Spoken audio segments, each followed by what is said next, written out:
Flakkari is Icelandic for wanderer, but today we did very little wandering. In fact, we drew the straightest line possible to get us to our destination in order to take advantage of golden hour in Utah's West Desert.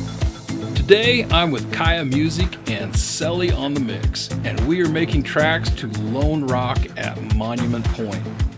There are almost as many Lone Rocks in Utah as there are Molly's Nipples. Yep, those are real places. And this one is harder to find on a map than the others in the state. This one is my favorite for photography. If you have the basics of shooting in the manual settings on your camera and have the basic understanding of composition, it's pretty hard to take a bad photo out here. The landscape is so unique that almost every shot is going to be visually interesting. Kaya took to the desert like it was a long-lost soulmate, and before I could grab my kit, she was on her way to explore our first location. The trail to the top runs along the west side of the rock, obstructing the full view until the last few steps. Everyone's reaction is the same. You just have to take a minute to absorb everything that you are seeing for the first time. The view is incredible and photos are always amazing. It was too windy to fly my drone, but the wind helped add a level of wow that I couldn't have captured without it.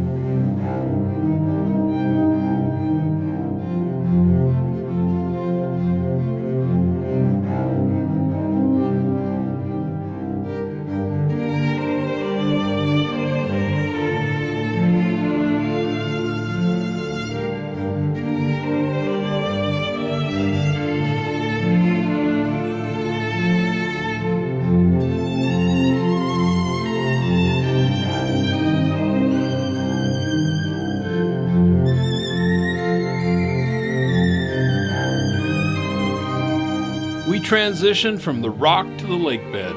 The rock was home to a salt mining operation in the late 1800s, and remnants can still be found on the lake bed today. These interesting features make awesome leading lines now for the modern photographer some 150 years later.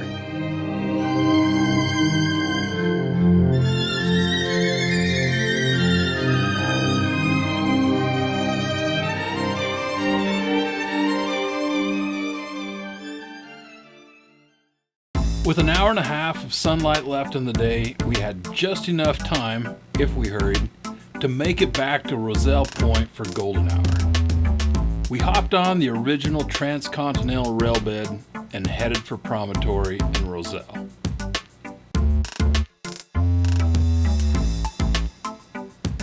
There was one other shoot location I wanted to stop at, but looking at the available daylight, we decided to push on to Roselle and try to catch the setting sun. We passed the Golden Spike Visitor Center with the shadows getting dangerously long. With only 15 miles to Roselle, we decided to forego airing down. It's a bad road, and my Jeep and head still hate me for that decision.